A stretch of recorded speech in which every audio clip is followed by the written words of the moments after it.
Welcome to the Cafe Culture podcast, a season of discussions on culture, politics, philosophy and science. At a talk recorded on the 18th of November 2013, Jan Clarkson discussed the politics of the tooth fairy. Okay, I'm very happy for anyone to ask any questions.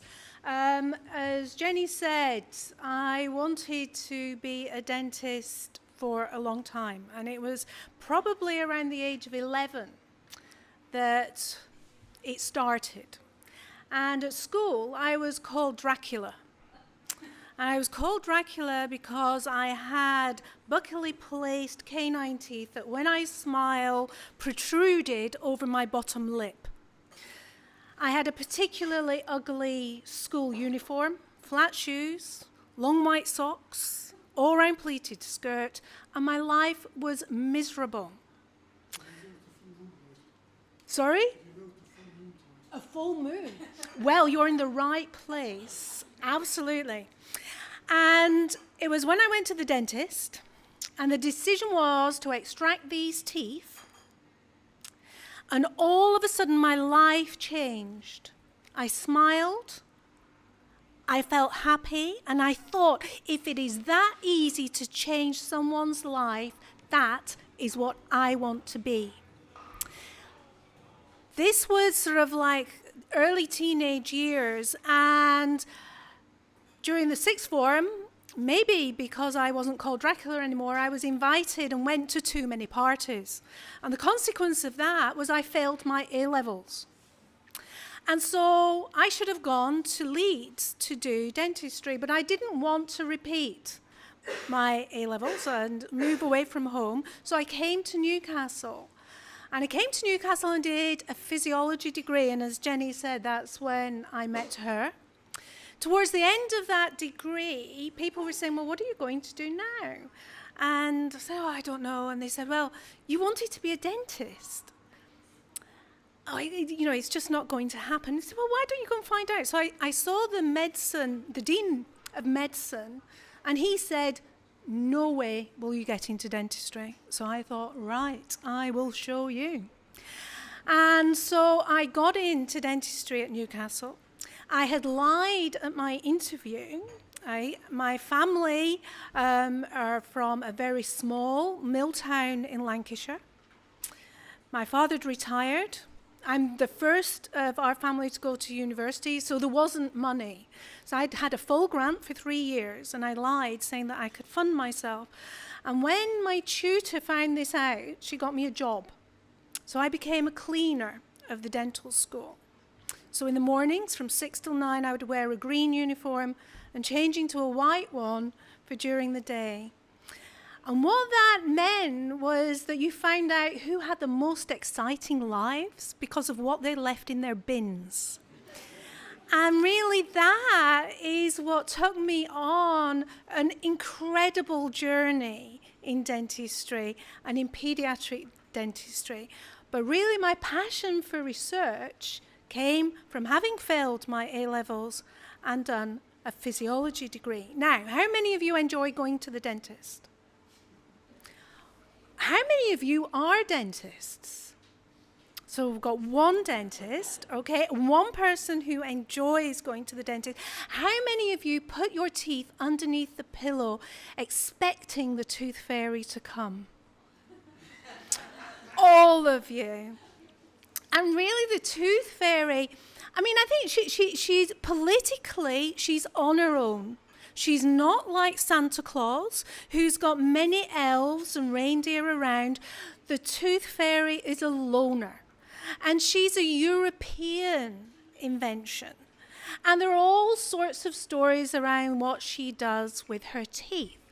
But often, dentistry is the butt of jokes and horrific books. And arriving at the station this morning, and I went to get a paper, and this is on the top sellers list of children's books. I don't know whether you've seen this, Demon Dentist.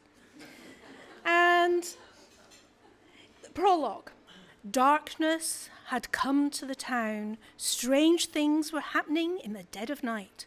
Children would put a tooth under their pillow at bedtime, excitedly waiting for the tooth fairy to leave a coin.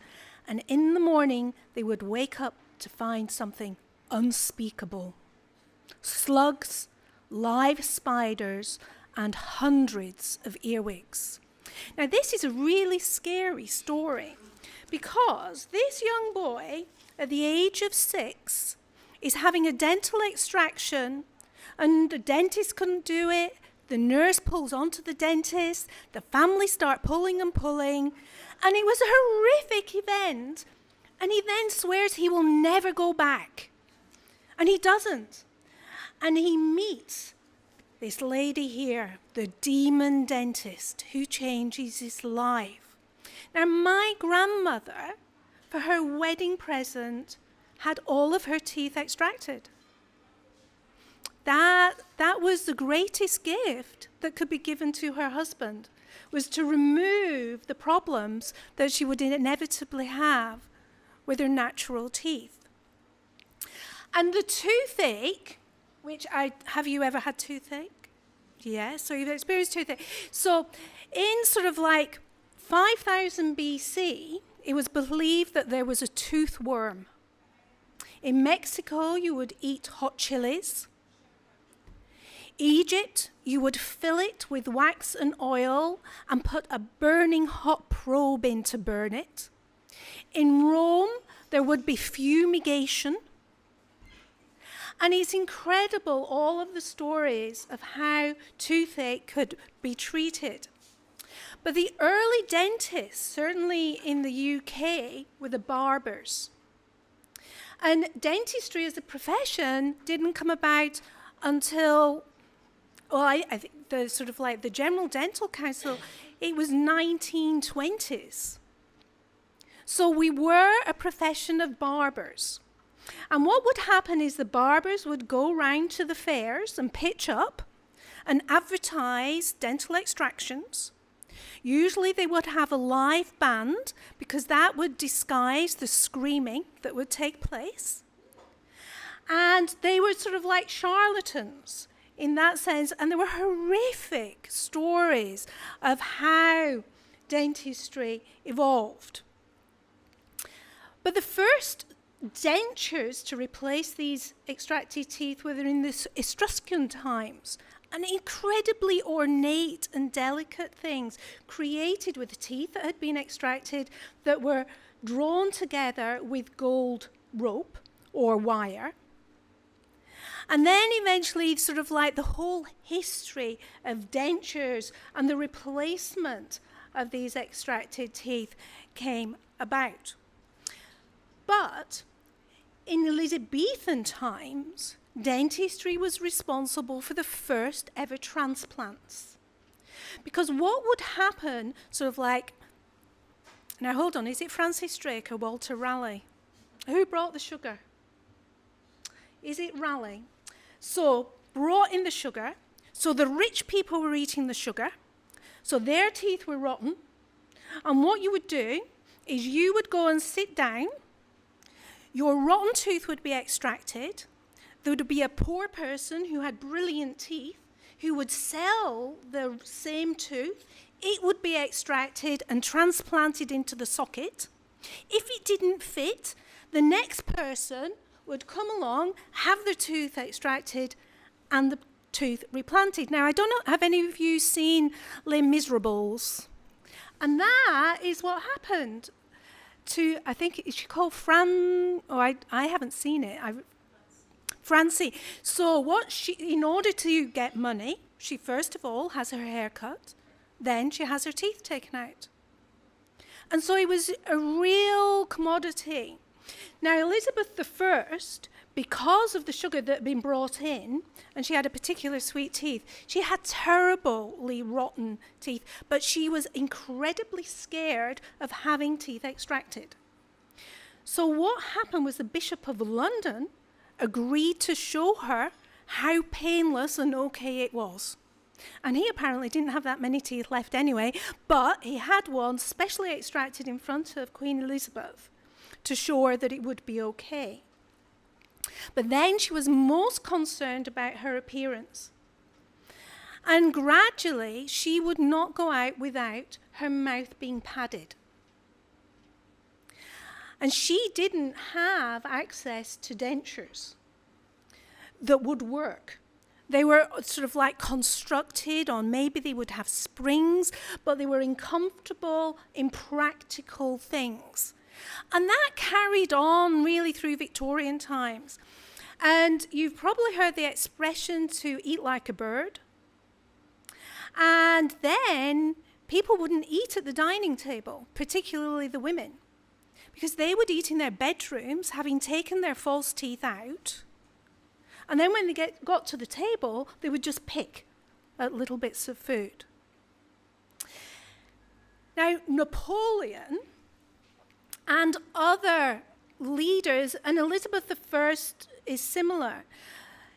In archives, it's documented that invasions and significant events would coincide with toothache. And only, I think it's about 5 years ago, one of Napoleon's teeth was sold for £11,000 at auction.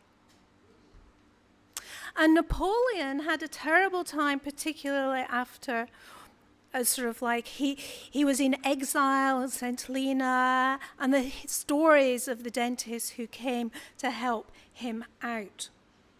Hitler too had toothache at significant times of invasion.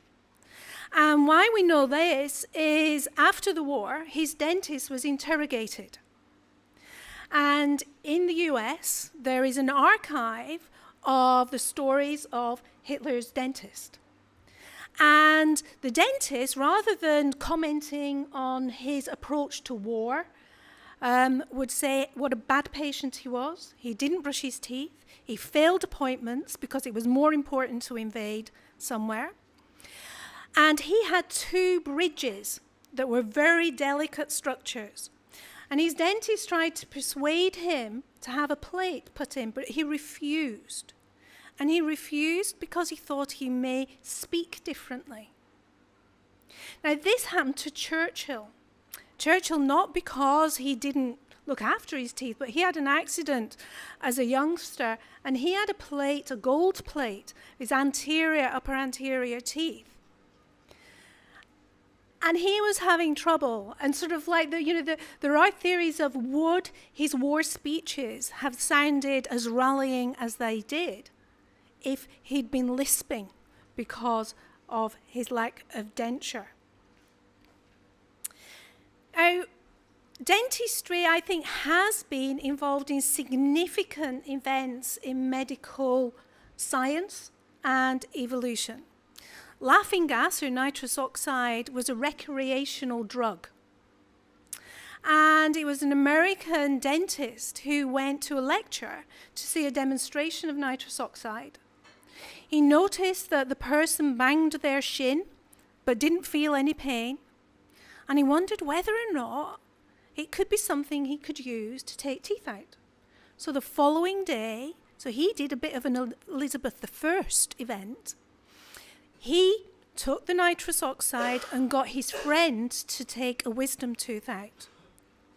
And within a short period of time, nitrous oxide was being used as an anaesthetic not only for painless dentistry, but for medicine.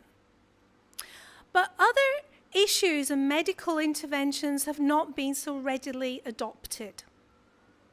The Armada would not have had the outcome that it did were it not for dental disease. At the time, there was scurvy, and scurvy was an illness due to a lack of vitamin C that would cause devastation. And there were stories of voyages of 15,000 sailors going off on a boat and only 2,000 coming back alive because of this dental disease. Now, there was a man called James Lind in the 1700s, and he was particularly interested in this. And he'd heard that maybe citrus fruits could be something that would prevent scurvy. But he's the person who did the first controlled experiment that we're aware of. He got 12 sailors, 2 had cider, 2 sulfuric acid rubbed into their gums, 2 had 2 lemons and an orange a day, 2 drank seawater, 2 had nothing. And what happened, in 5 days, they ran out of fruit, but those sailors were fit to go back to work. Now, he wrote this experiment up along with a review of all of the evidence. And what do you think the admiral of the fleet did with it? Ate it. Ignored it. How long do you think the admiral would ignore such information? 50 years. So he wrote this document in 1758, and it wasn't until 1800s that citrus fruits were made available. Now then the question is, have things changed in terms of the adoption of evidence into practice? And that is where my research comes in. What hasn't changed very much are the instruments that we use. Now, dentistry, I don't know if anybody's needing an extraction this evening, but dentistry, my mother is a silversmith and my father a potter. And they sort of like taught me about sort of like the ergonomics and the sense of instruments. And these are the most beautiful things to hold. They just fall into the palm of your hand. And this is an elevator, and it's got a curve on it, and you just sort of like pop it up, give it a little bit of a wiggle, and you just know when the tooth is going to go. Very satisfying. And then these are forceps, and one is for the upper jaw and one is for the lower. Now, which one do you think is for the upper and which is for the lower? Which is this one? No, upper. So this one is the upper. So you stand in front of your patient, you go up like this, and you see, people imagine that it's brute force and strength. But look at the two dentists here. Sort of like all you need is a nice, gentle wiggle, and you know just when to take it. And this one is the lower, because what you would do, stand behind, and you'd go down like. But these instruments have not changed in hundreds of years. And after leaving Newcastle, I went to Manchester and I did my PhD. And then I did my training in paediatric dentistry. And I had the privilege of working at the children's hospitals. I was the only dentist at the hospital, and the oncology unit was a significant place. And as soon as a child was diagnosed with cancer, they were given 2 mouthwashes. One of chlorhexidine and one of nystatin. Chlorhexidine is an antimicrobial, nystatin an antifungal. And there were complicated rules about when you should use these in terms of when you were eating and not the order in which you took them. And I just thought it was amazing that medicine and dentistry were so intertwined. And then one day, the mother of a 9-month-old baby said, "Why are we doing this?" And it was one of those moments when you just realized, oh, I don't know why we're doing this. And so I went to the medical team who said, "Oh, we've just always done it." And what happened then was you looked at the literature, you asked at different hospitals, and people were doing things differently. Now, this was the late 90s. And it was the time of something called the Cochrane Collaboration. Have you heard of the Cochrane Collaboration? This is the most important piece of information to go away with this evening. So the Cochrane Collaboration is named after someone called Archie Cochrane, who was a public health medic in Wales, particularly interested in perinatal and antenatal care. the logo of the Cochrane collaboration is this. And at the time, what he said is, all of these researchers are doing research independently, and the evidence is not being synthesized. And at the time, in the 80s, there was uncertainty about whether or not you give corticosteroids to women who are about to give birth to a premature baby. And at the time, there were 7 randomized controlled trials. And what this shows you are the 7 trials as the horizontal lines. The vertical line means if anything touches that vertical line, that study didn't find a difference between the intervention and placebo, which was sort of like equivalent of a sugar pill. And what people would say is that there are 2 studies that showed a benefit of corticosteroids and 5 that didn't. So obviously the evidence outweighs sort of like the benefits. And what you can see is a diamond at the bottom. And when you actually synthesize statistically the results of these studies, it shows clearly that there is benefit in corticosteroids. And what Archie Cochrane said, for the sake of something that's widely available, easily administered, and cheap, hundreds of thousands of babies' lives have been lost. So I did the first Cochrane review on the effectiveness of oral care for patients with cancer. And what do you think I found out about the effectiveness of the 2 mouthwashes? They didn't work. Now I left, that work was published in 2000. I left Manchester and returned in 2007. What do you think was still happening at the Children's Hospital? And so one of the big challenges, and this is the issue of politics in dentistry, is the adoption of evidence in practice. How often do you go to the dentist? Every 6 months. That comes from a Pepsodent advert of the 1930s. There is no evidence to say that a 6-month recall interval is better for your health. How many of you have your teeth scaled and polished? This accounts for £200 million spent in Scotland alone. 10% of the NHS dental budget is spent by the NHS. You spend 4 times that, because most of you will be paying for your treatment. And the evidence is non-existent. There is only 1 study that has recently been conducted. Previously, it was a study on 200 people in Tasmania.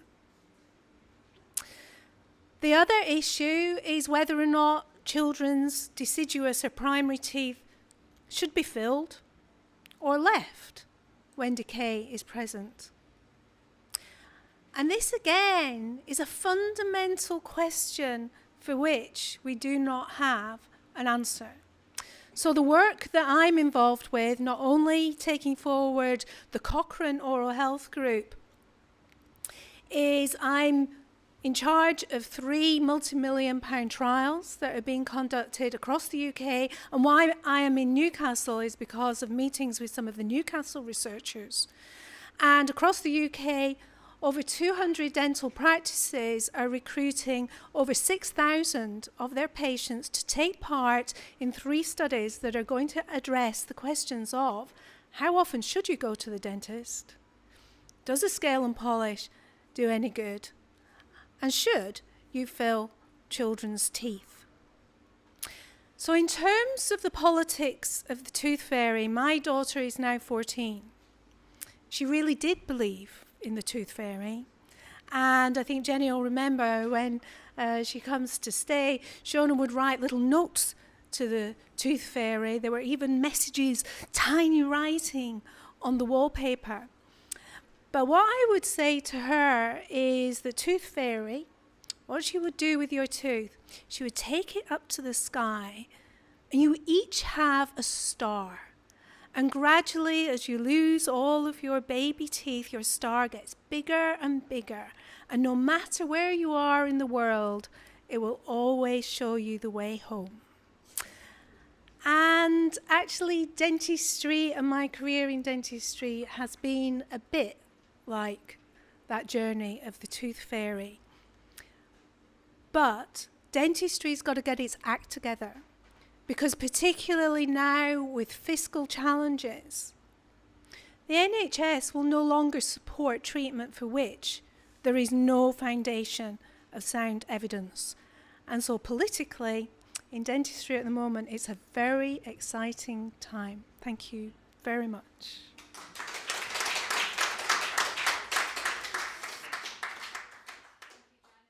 Cafe Culture North East is supported by Newcastle University, Peels and the British Science Association. We're also supported by Ginger's Cafe in Dundee City, who host the events.